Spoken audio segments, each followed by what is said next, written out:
Hello बच्चों, आज मैं आप लोग को त्रिकोणमिति के बारे में बताऊंगा। त्रिकोणमिति मुख्य रूप से हम एक त्रिभुज है और उस त्रिभुज के बारे में, उस त्रिभुज के माप के बारे में किस तरह से हम उसको निकालते हैं, इसके लिए हम त्रिकोणमिति का सहारा लेते हैं। सबसे पहले हम त्रिकोणमिति में मुख्य रूप से समकोण त्रिभुज के आधार पर ही हम सारी बातों को देखेंगे। सबसे पहले हम देखते हैं कि जो समकोण त्रिभुज है उसमें तीन हिस्से होते हैं। एक भुजा जिसे आधार कहते हैं, जिस पर वो त्रिभुज टिका हुआ रहता है। दूसरा लंब, जो कि आधार के साथ 90 डिग्री का कोण बनाता है। और तीसरा सबसे बड़ी भुजा, जिसे हम कर्ण कहते हैं। यहाँ त्रिभुज के नियम के हिसाब से ही तीन बातें जो है जानेंगे। सबसे पहला है कर्ण। कर्ण जो होता है वो आधार का स्क्वायर और लंब के स्क्वायर के योग का रूट होता है। फिर यहीं से, या फिर हम यदि कर्ण स्क्वायर बराबर ही ले, यदि हम कर्ण स्क्वायर बराबर ही ले तो हम लिख सकते हैं कर्ण स्क्वायर बराबर आधार स्क्वायर जोड़ लंब स्क्वायर। फिर इसी फॉर्मूला से यदि आप आधार को इधर कर देते हैं तो कर्ण आपका अपोजिट साइड चला जाएगा। तो आधार का स्क्वायर बराबर हो जाएगा आपका कर्ण का स्क्वायर, कर्ण स्क्वायर माइनस लंब स्क्वायर।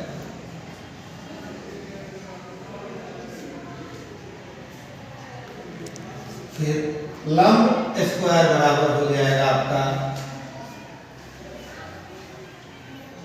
कर्ण स्क्वायर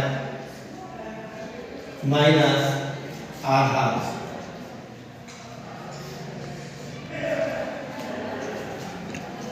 इस त्रिभुज में जो खास करके हम मान निकालते हैं, इनमें कुछ राशियां हैं, जैसे साइन,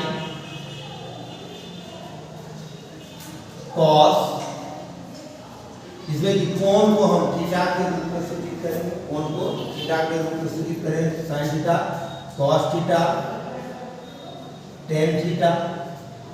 और साइन का ही अपोजिट होता है कॉसेक,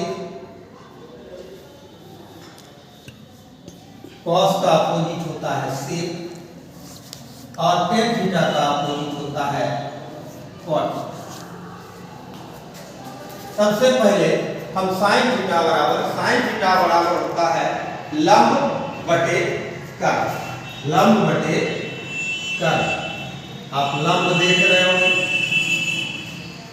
लंब बटे कर्ण।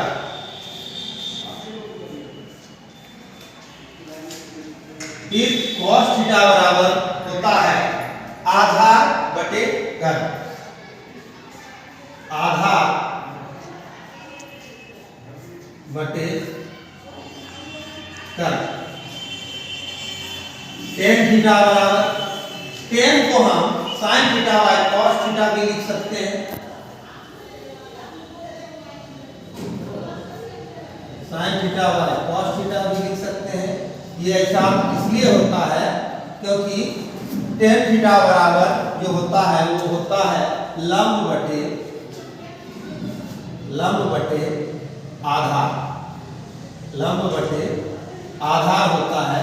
यदि हम साइन थीटा का लंब बटे कर्ण ले, लंब बटे कर्ण ले, और कॉस थीटा का आधार बटे कर्ण ले, तो यदि हम साइन थीटा की जगह लंब बटे कर्ण और कॉस थीटा की जगह आधार बटे कर्ण लेंगे तो कर्ण कट जाएगा और लंब बटे आधार बचेगा। फिर कॉसेक थीटा, जैसा कि हमने आपको पहले ही बताया कि साइन थीटा का उल्टा होता है, तो हम इसको क्या लिखेंगे, कर्ण बाय लंब।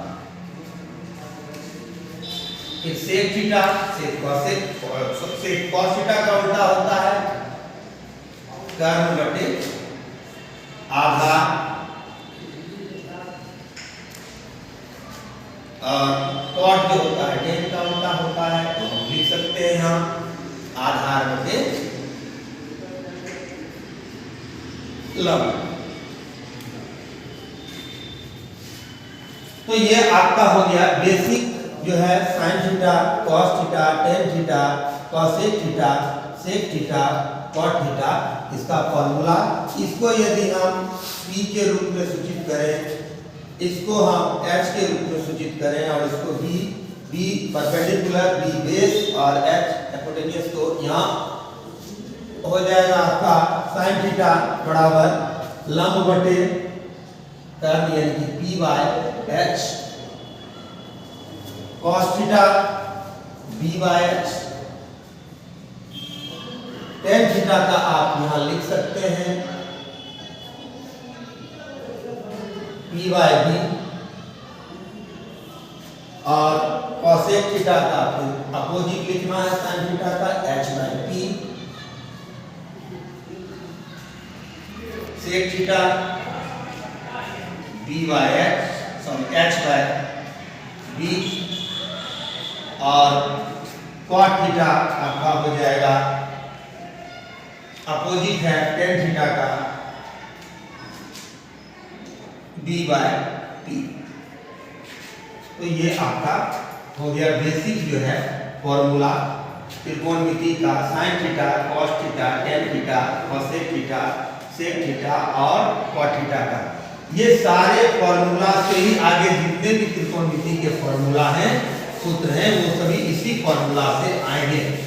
जैसे कि हम यहाँ sin थीटा बराबर लिख सकते हैं 1 बाय cosec थीटा, क्योंकि एक दूसरे का अपोजिट होता है। cos थीटा बराबर लिख सकते हैं 1 बाय sec थीटा और tan थीटा बराबर लिख सकते हैं 1 बाय cot थीटा। ये सारे हो गए। इसके अलावा आपको त्रिकोणमिति में मान से संबंधित भी सवाल कई बार पूछे जाते हैं, खास करके आपको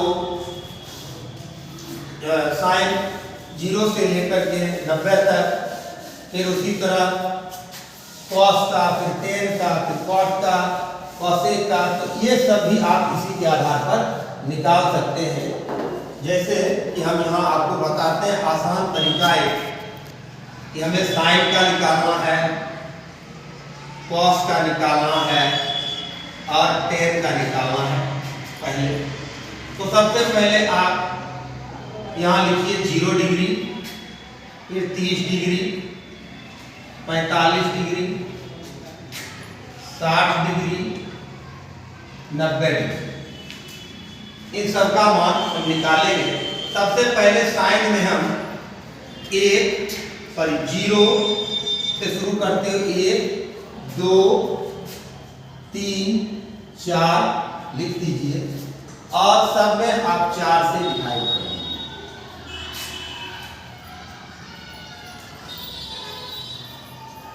सब में हम 4 से डिवाइड करेंगे और फिर इसका रूट निकालेंगे।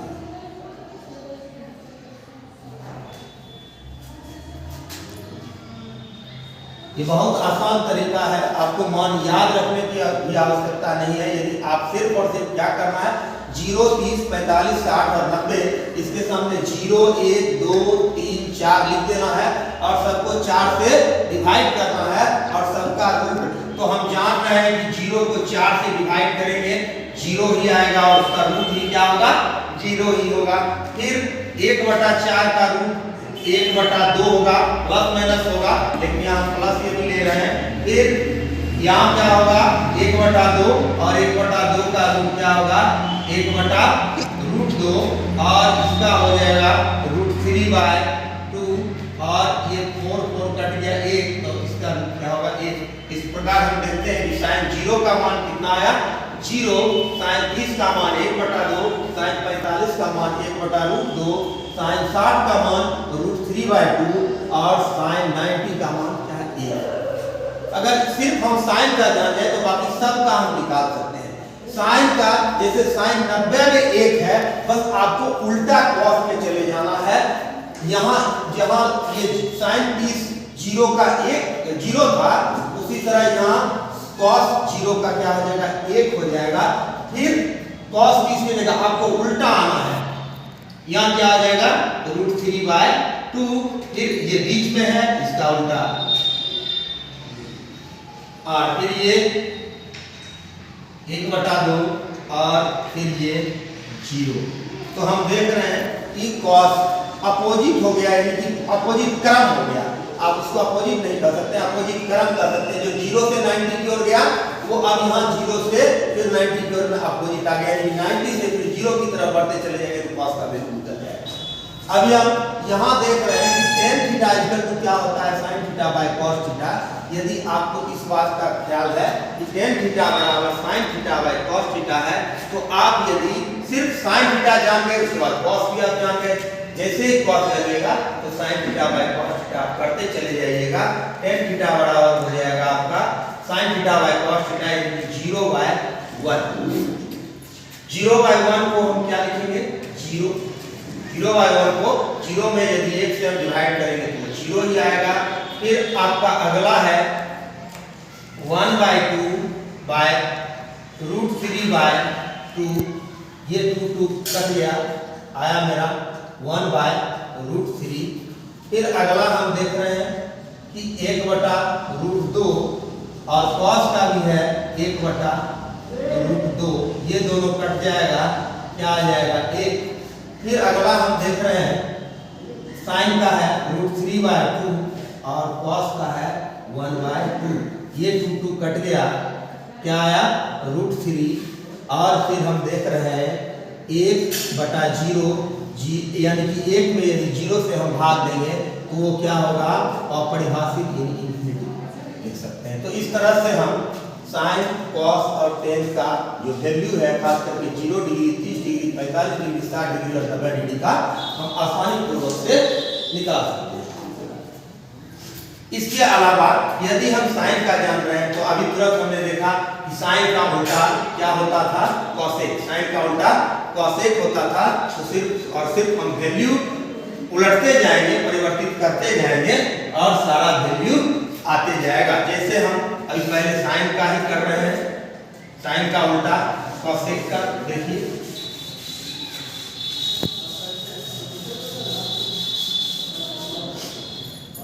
sin का उल्टा क्या होता है? cosec। आप लोग नोट भी करते जाएंगे इसको। तो cosec में सबसे पहले देख रहे हैं कि sin का उल्टा होता है cosec, यानी कि 0 का उल्टा क्या होगा? 1/0। 0 का उल्टा क्या होगा? 1/0 और 1/0 होता है अपरिभाषित। 1/0 क्या होगा? अपरिभाषित हो जाएगा। उसके बाद 1/2 का अपोजिट क्या होगा? 2। 1/√2 का अपोजिट क्या होगा? √2 और 3/2 का अपोजिट क्या होगा? 2/√3 और फिर 1 का अपोजिट क्या होगा? 1। तो इस तरह से यदि सिर्फ और सिर्फ हम sin का जानते हैं तो सारे जो त्रिकोणमितीय राशि है उनका सबका हम वैल्यू निकाल सकते हैं। फिर उसके बाद अगला आता है sec का। sec हम जान रहे हैं कि sec जो है वो cos का अपोजिट होता है। तो cos का अपोजिट होता है, हमने बताया कि cos का वैल्यू sin 90 से आप 60 की ओर बढ़ते जाइए तो वो cos 0 से लेकर के 90 की तरफ बढ़ते चला जाएगा।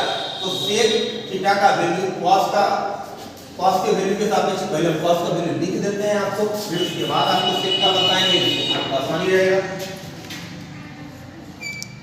cos 0 का मान 1, आप देख रहे हैं 90 का मान यहाँ आया 1, फिर 60 का मान आएगा 30 के पास √3/2, 45 सेम रहता है।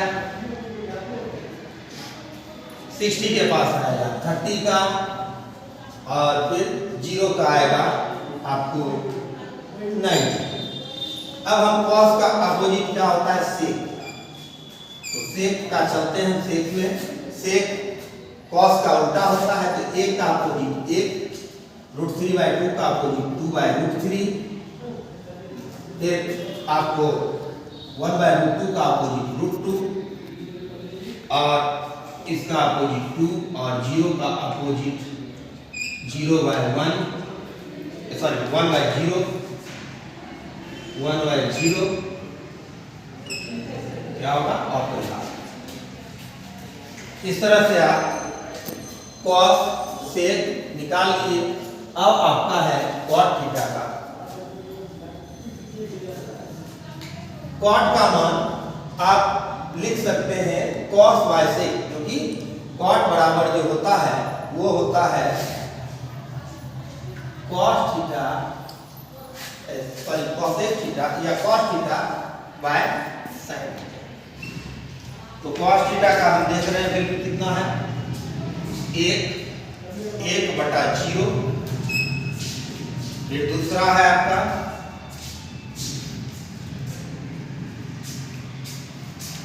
√3/2 बाय 1/2। 2 खत्म हो गया, बच गया आपका √3। फिर आपका है 1/√2 बाय 1/√2, ये खत्म हो गया आपका 1। फिर आपका हो जाएगा 2/√3 बाय सॉरी यहाँ 1/2 होगा, 1/2 बाय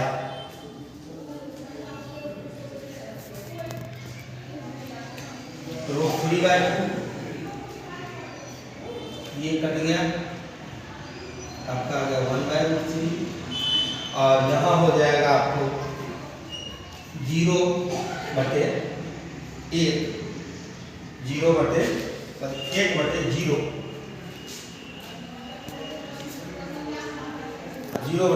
ये हो जाएगा आपका 0। तो इस तरह से आप देख रहे हैं कि सारा वैल्यू हम जो है साइन थीटा का वैल्यू यदि हम जान जाए तो सारा वैल्यू हम निकाल सकते हैं। आप लोग से एक निवेदन है कि हमारे चैनल